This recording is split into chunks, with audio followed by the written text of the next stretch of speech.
Hello, pre-calculus students. This is Ms. Bader coming to you from my house to give you a video supporting the word problems part of our week 6 asynchronous assignment. So there's a capture sheet associated with it if you want to print in the slides that contains the link to this video. And so feel free to use that capture sheet or take these notes on your own paper. We're going to do 2 word problems that are similar to what your assignment will be. So this is really review. And so this video is just intended to support you with those word problems. Okay, so we'll do 2 problems. So the first problem is scientists need to model the depth d in feet of a certain part of a lake as a sinusoidal function of time t in hours after midnight. The maximum depth of the lake is 50 feet, the minimum depth is 10 feet, and the depth at midnight is 30 feet, and the depth at 6 a.m. is 50 feet. So part A asks us to write an equation modeling the function. You may wish to sketch a graph. Part B, what is the depth of the lake at 2 a.m.? And then part C, what will the depth of the lake first be at 40 feet? So it looks like to answer B and C, we need to write an equation. And I like to sketch a graph before I write the equation, just to kind of visualize what's going on. So let's take our information. So we don't have, it doesn't look like we have any negative numbers, right? We have a maximum of 50, minimum of 10 on the y-axis. And then we go start at midnight, and time is measured in hours after midnight. So we start at 0 and then we keep going forward. So I'm just going to use the first quadrant here. And we'll say this is time, and then this is d of time, d of t. Okay, so midnight was 0 hours, right? So that was what was given here. Time is t hours after midnight. So 0 just is midnight. Okay. And then we have a measurement of something at 6 a.m. Okay, we don't have any measurements after that, so we'll hold off on labeling the t-axis for now. The maximum depth is 50 feet, so we don't go any higher than 50. The minimum is 10 feet. Okay, and at midnight, the depth is 30 feet. Okay, so at midnight, the depth is 30 feet. And it looks like actually 30, we always talk about when we graph a sinusoidal function sketching the midline, 30 is halfway in between 50 and 6 and 10. So this will be our midline. And then the depth at 6 a.m. is 50 feet. Okay, so that's all we know to plot right now. But because this is a sinusoidal function, we know that this is going to be a complete sine or cosine wave. So 6 is actually just an increment. It's not the full period, but it's an increment. So it looks like since I start at the midline and go up to the maximum, this is going to be a sine wave. I'm actually going to answer this right now. This is going to be sine because I start at the middle and then go up to my max. So that means the increment is 6. So I'm going to go ahead and go on to 12. I should be back to the middle. 18, I should be to the minimum. And then 24, I should be back to the middle again.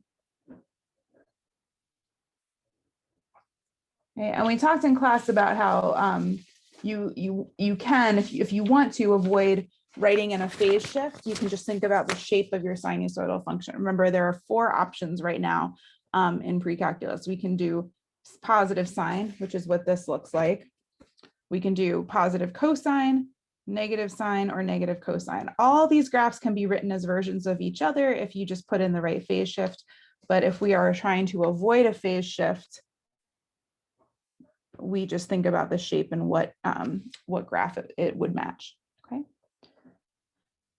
All right, so this is a sketch of a graph. So now we can kind of answer our parameter questions and write the equation.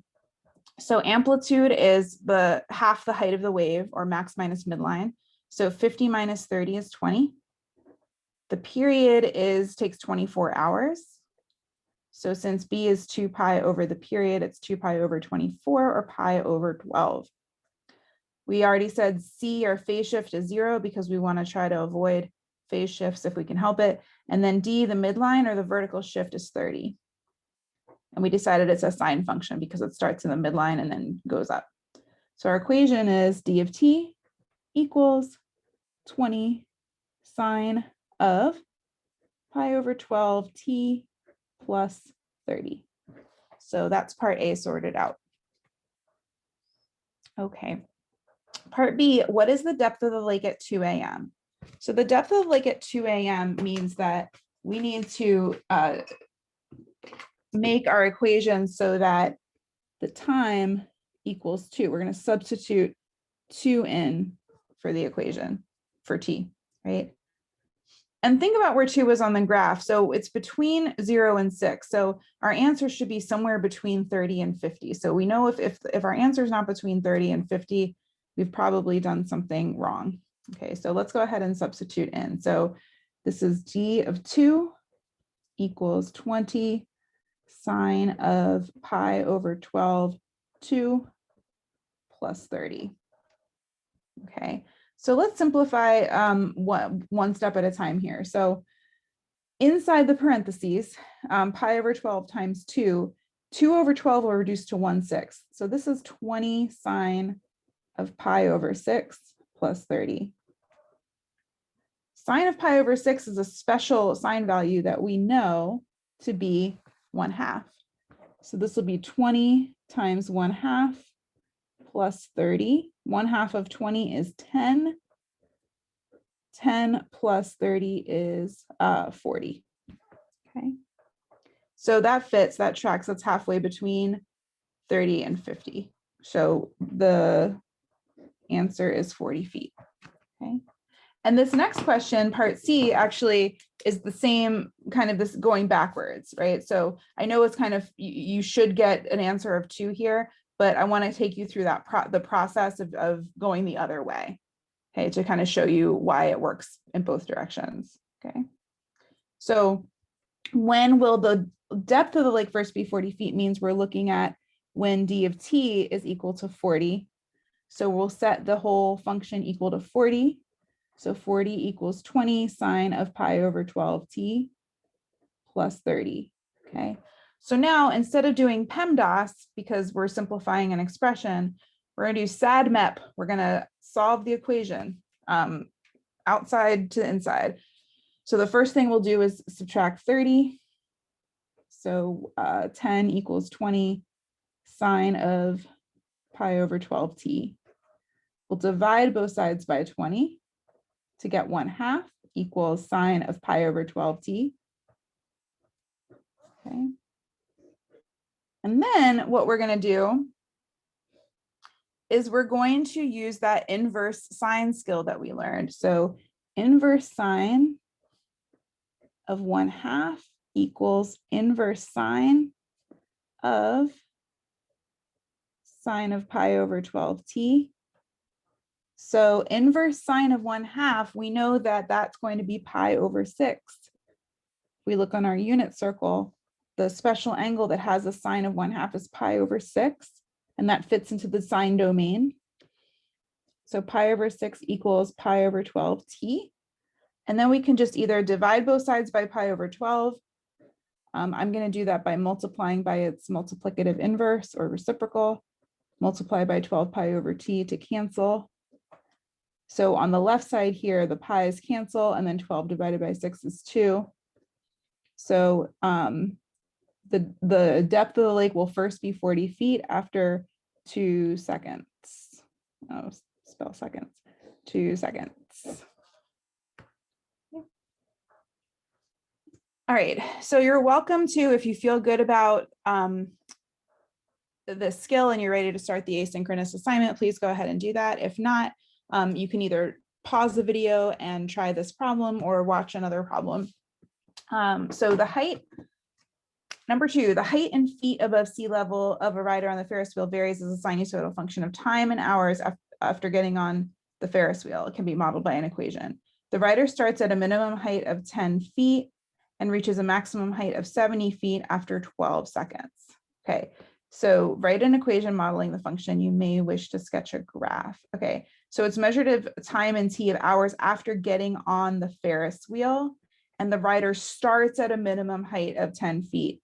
So just like with problem 1, problem 2 can just live in the first quadrant.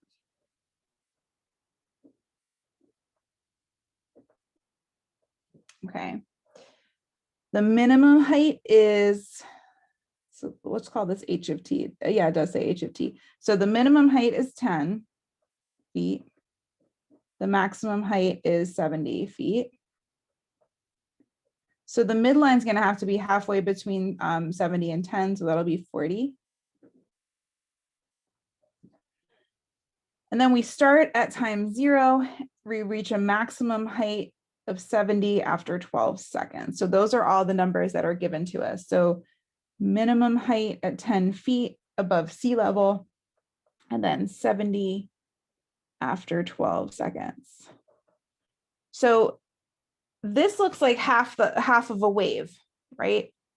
And if we look at our I want to avoid a phase shift legend, we start at a minimum and go up to a maximum. So I'm going to go ahead and operate as that this is a negative cosine graph.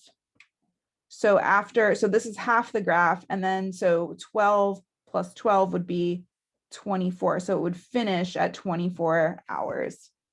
And I'm going to operate so it's a negative cosine graph so I can have no phase shift. All right, so now we have all the information we need to write an equation. So the amplitude, again, half the height of the wave, 70 minus 40 is 30. Period is 24. B is 2 pi over 24 or pi over 12. We already said no phase shift. And then the vertical shift or the midline is 40. So our equation is h of t equals, it's negative cosine, so negative 30 cosine of pi over 12 t plus 40. And that's that.